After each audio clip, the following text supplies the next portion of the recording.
ಹೀಗೆ ಸಿಎಂ ಸಿದ್ದರಾಮಯ್ಯ ಹಾಗೂ ಡಿಕೆ ಶಿವಕುಮಾರ್ ಒಬ್ರಿಗೊಬ್ರು ಬ್ರೇಕ್ಫಾಸ್ಟ್ ಕೊಡುತ್ತಾ ಪಟ್ಟದಾಟಕ್ಕೆ ಪ್ಯಾಚಪ್ ಮಾಡ್ತಾ ಇದ್ದಾರೆ. ಆದರೆ ಮತ್ತೊಂದು ಕಡೆ ಕೊಟ್ಟ ಮಾತಿನ ಸದ್ದು ಇನ್ನೂ ಅಲ್ಲಲ್ಲಿ ಪ್ರತಿಧ್ವನಿಸ್ತಾ ಇದೆ.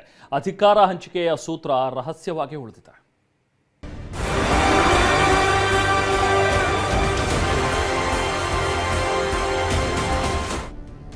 ರಹಸ್ಯವಾಗಿ ಉಳಿದಿರೋ ಅಧಿಕಾರ ಹಂಚಿಕೆಯ ಸೂತ್ರ. ಖರ್ಗೆ ನಿವಾಸದಲ್ಲೇ ಆಗಿದ್ದ ಅಧಿಕಾರ ಹಂಚಿಕೆ ಮಾತು. ಸಿದ್ದು ಆಪ್ತರ ಬಳಿ ಕೊಟ್ಟ ಮಾತು ಬಗ್ಗೆ ಡಿಕೆ ಪ್ರಸ್ತಾಪ. ಏನೊಂದು ಮಾತು ಕೊಡ್ತೇವೆ, ಮಾತು ಉಳಿಸ್ಕೊಳ್ತೀವಿ, ಮಾತು ಆಡ್ತೀವಿ, ಅದೇ ವಿಶ್ವದಲ್ಲೇ ಒಂದು ಪವರ್ ಅದು. ಕೊಟ್ಟ ಮಾತು, ಅಧಿಕಾರ ಹಂಚಿಕೆಯ ಸೂತ್ರ, 5-6 ಮಂದಿಯ ಗುಟ್ಟಿನ ವ್ಯಾಪಾರ, ಇನ್ನೂ ಬಯಲಾಗದ ವ್ಯವಹಾರ. ಕೊಟ್ಟ ಮಾತಿನ ಬಗ್ಗೆ ಕೇಳಿದ್ರೆ ಸಿಎಂ ಸಿದ್ದರಾಮಯ್ಯ ರಾಂಗ್ ಆಗ್ತಾರೆ, ಡಿಸಿಎಂ ಡಿಕೆ ಶಿವಕುಮಾರ್ ಸರಿ ಅಂತಾರೆ.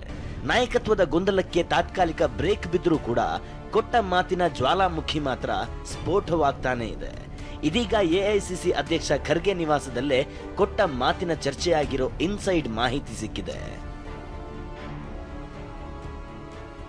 ಕಾಂಗ್ರೆಸ್ ಸರ್ಕಾರ ರಚನೆ ಆಗುವಾಗ ಪವರ್ ಶೇರಿಂಗ್ ಆಗಿದೆ ಅನ್ನೋದು ಹಲವರ ವಾದ.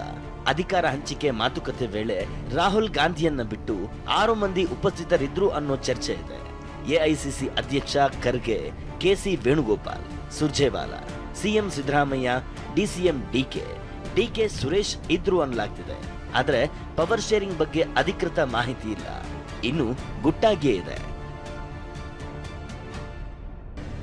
5-6 ಜನರ ಗುಟ್ಟಿನ ವ್ಯಾಪಾರ ಎಂದ ಡಿಸಿಎಂ ಡಿಕೆ ನಾಯಕತ್ವ ಗೊಂದಲಕ್ಕೆ ತಾತ್ಕಾಲಿಕವಾಗಿ ಬ್ರೇಕ್ ಬಿದ್ದರೂ ಕೂಡ ಕೊಟ್ಟ ಮಾತಿನ ಜ್ವಾಲಾಮುಖಿ ಮಾತ್ರ ಆಗಾಗ ಸ್ಫೋಟವಾಗ್ತಾನೆ ಇದೆ. ಸಮಯ ಸಂದರ್ಭ ನೋಡಿ ಡಿಕೆ ಮಾತನಾಡ್ತಿದ್ರೆ ಸಿಎಂ ಮಾತ್ರ ಕೊಟ್ಟ ಮಾತಿನಂತೆ ಅಂದ್ರೆ ಏನಂತ ಗರಂ ಆಗ್ತಿದ್ದಾರೆ.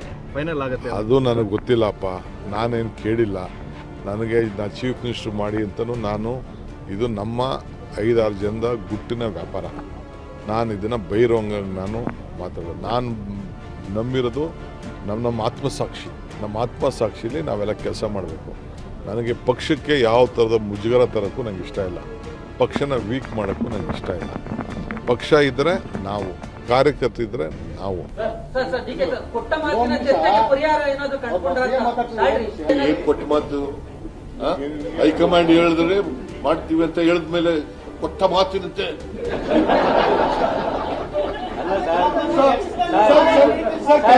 ಹೇಳ್ತಾ ಇದೆಯಲ್ಲ. ಗೋ ಟುಗೆದರ್. ಹಾಗಾದ್ರೆ ಮಾತು ಕೊಟ್ಟಿದ್ಯಾರು? ಮಾತು ಚರ್ಚೆ ಆಗಿದ್ದು ಎಲ್ಲಿ? ಆ ಇಂಟ್ರೆಸ್ಟಿಂಗ್ ಮಾಹಿತಿಯನ್ನ ತೋರಿಸ್ತೀವಿ ನೋಡಿ. ಸಾಲು ಸಚಿವರನ್ನ ಡಿಸಿಎಂ ಡಿಕೆ ಭೇಟಿಯಾಗಿದ್ರು. ಸಚಿವ ಸತೀಶ್ ಜಾರಕಿಹೊಳಿ, ಕೆಜೆ ಜಾರ್ಜ್, ಜಮೀರ್ರನ್ನ ಡಿಕೆ ಬ್ರೇಕ್ಫಾಸ್ಟ್ ಮೀಟಿಂಗೂ ಮೊದಲು ಕಳೆದ ವಾರ ಭೇಟಿಯಾಗಿದ್ರು. ಖರ್ಗೆ ನಿವಾಸದಲ್ಲೇ ಕೊಟ್ಟ ಮಾತಿನ ಬಗ್ಗೆ ಚರ್ಚೆ ಆಗಿದೆ. ಮೊದಲಿಗೆ ಕೆಸಿ ವೇಣುಗೋಪಾಲ್ ನಿವಾಸದಲ್ಲಿ ಚರ್ಚೆಯಾಗಿ ಬಳಿಕ ದೆಹಲಿಯ ಖರ್ಗೆ ನಿವಾಸದಲ್ಲೇ ಚರ್ಚೆ ಆಗಿದೆ ಅಂತ ಸಿದ್ದು ಆಪ್ತರ ಬಳಿ ಕೊಟ್ಟ ಮಾತಿನ ಬಗ್ಗೆ ಡಿಕೆ ಪ್ರಸ್ತಾಪ ಮಾಡಿದ್ರು. ಡಿಕೆ ಹೇಳಿದ್ದನ್ನೇ ಸಿದ್ದರಾಮಯ್ಯ ಮುಂದಿಟ್ಟು ಸಚಿವರು ಪ್ರಶ್ನಿಸಿದ್ರು. ಈ ವೇಳೆ ಯಾವುದೇ ಮಾತುಕತೆ ಆಗಿಲ್ಲ ಎಂದು ಸಿಎಂ ಉತ್ತರಿಸಿದ್ದಾರೆ. ಕೊಟ್ಟ ಮಾತು ನಿಜವಾ ಅನ್ನೋದನ್ನ ಹೈಕಮಾಂಡ್ ಹೇಳಬೇಕಿದೆ. ನಾಯಕತ್ವದ ವಿಚಾರದಲ್ಲಿ ಹೈಕಮಾಂಡ್ ಎಚ್ಚರಿಕೆ ಹೆಜ್ಜೆ. ಕೊಟ್ಟ ಮಾತಿನ ಬಗ್ಗೆ ಹೈಕಮಾಂಡ್ ನಾಯಕರೇ ಅಧಿಕೃತವಾಗಿ ಮಾತನಾಡಬೇಕು. ಆದರೆ ಎಐಸಿಸಿ ಅಧ್ಯಕ್ಷ ಮಲ್ಲಿಕಾರ್ಜುನ ಖರ್ಗೆ ಎಚ್ಚರಿಕೆಯ ಹೆಜ್ಜೆ ಇಡ್ತಿದ್ದಾರೆ. ಎಲ್ಲರ ಅಭಿಪ್ರಾಯ ಪಡೆದು ಏಕಪಕ್ಷೀಯ ಮತ್ತು ಪಕ್ಷಪಾತ ನಿರ್ಧಾರವಾಗದಂತೆ ಎಚ್ಚರಿಕೆ ವಹಿಸಿದ್ದಾರೆ. ಮತ್ತೊಂದು ಕಡೆ ನಾಳೆ ಸೋನಿಯಾ ಮತ್ತು ರಾಹುಲ್ ಗಾಂಧಿ ಚರ್ಚೆ ನಡೆಸುವ ಸಾಧ್ಯತೆ ಇದೆ. ಅಗತ್ಯ ಬಿದ್ದರೆ ಸಿಎಂ ಡಿಸಿಎಂಗೆ ಬುಲಾವ್ ನೀಡುವ ಸಾಧ್ಯತೆಯೂ ಇದೆ. ಟೈಮ್ ಬಂದಾಗ ಹೇಳ್ತೀವಿ ಎಂದು ಡಿಕೆ ಆಪ್ತ ಟೈಮ್ ಬಾಂಬ್. ಒಪ್ಪಂದದ ಬಗ್ಗೆ ಟೈಮ್ ಬಂದಾಗ ಹೇಳ್ತೀವಿ ಅಂತ ಡಿಸಿಎಂ ಡಿಕೆ ಆಪ್ತ ಶಾಸಕ HC Balakrishna time bomb fix ಮಾಡಿದ್ದಾರೆ. ಕುತೂಹಲ ಹಾಗೆಯೇ ಇರಬೇಕು, ಸಮಯ ಬಂದಾಗ ಹೇಳ್ತೀವಿ ಅಂದಿದ್ದಾರೆ. ಯಾಕೆ ನಿಮ್ಮ ಹತ್ರ ಹೇಳ್ಬೇಕದಲ್ಲ? ನಾವು ಟೈಮ್ ಬಂದಾಗ ಹೇಳ್ತೀವಿ, ನಾವು ಏನು ಒಪ್ಕೊಂಡಿದೀವಿ ಅಂತ ಟೈಮ್ ಬಂದಾಗ ಹೇಳ್ತೀವಿ. ಹಂಗೆ ಇರಬೇಕು, ಕುತೂಹಲ ಯಾವಾಗಲೂ ಕುತೂಹಲವಾಗಿ ಉಳ್ಕೋಬೇಕು. ಅಥವಾ ಟೈಮ್ ಬಂದಾಗ ಅದು ಕುತೂಹಲ ಬಗೆಹರಿಸ್ತೀವಿ. ಕಾಂಗ್ರೆಸ್ ನಾಯಕರು ನಮ್ಮಲ್ಲಿ ಗೊಂದಲ ಇಲ್ಲ ಅಂತ ಸಂದೇಶ ಸಾರ್ತಿದ್ದಾರೆ. ಆದ್ರೆ ಕಾಂಗ್ರೆಸ್ನಲ್ಲಿ ಮುಖ್ಯಮಂತ್ರಿ ಬದಲಾವಣೆಯಾಗೋದು ನಿಶ್ಚಿತ ಅಂತ ಬಿಜೆಪಿ ನಾಯಕರು ಭವಿಷ್ಯ ನುಡಿಯುತ್ತಿದ್ದಾರೆ. ಏನಾದರೂ ಕೂಡ ಈ ಕಾಂಗ್ರೆಸ್ ಪಕ್ಷದಿಂದ ರಾಜ್ಯಕ್ಕೆ ಒಳ್ಳೇದಂತೂ ಆಗುವುದಿಲ್ಲ. ಯಾರೇ ಡಿಕೆ ಶಿವಕುಮಾರ್ ಆದರೂ ಒಳ್ಳೇದಾಗುವುದಿಲ್ಲ, ಮುಖ್ಯ ಸಿದ್ದರಾಮಯ್ಯನವರು ಕಂಟಿನ್ಯೂ ಆದರೂ ಒಳ್ಳೇದಾಗಿಲ್ಲ ಎಂದು ಈಗೂ ಕೂಡ ಒಳ್ಳೇದಾಗುವುದಿಲ್ಲ. ಆದರೆ ನನಗನ್ಸಿದ ಮಟ್ಟಿಗೆ ಮುಖ್ಯಮಂತ್ರಿ ಬದಲಾವಣೆ ನಿಶ್ಚಿತವಾಗಿ ಆಗ್ತೈತೆ. ಕುರ್ಚಿ ಕಿತ್ತಾಟ ಇದು ಕಾಂಗ್ರೆಸ್ಸಿಂದ ಜಾಯಮಾನ, ಅದರಿಂದ ರಾಜ್ಯ ದೇವಾಲಯದ ಹೋಗಿದೆ. ಮೊದಲ ಇವರ ಆಡಳಿತದಿಂದ ಕುರ್ಚಿ ಕಿತ್ತಾಟದಿಂದ ಜನಸಾಮಾನ್ಯರಿಗೂ ಸಮಸ್ಯೆ ಆಗಿದೆ. ಈ ಸರ್ಕಾರ ಯಾವಾಗ ಹೋಗ್ತದೆ ಅನ್ನೋದು ಜನ ಕಾಯ್ತಾ ಇದ್ದಾರೆ.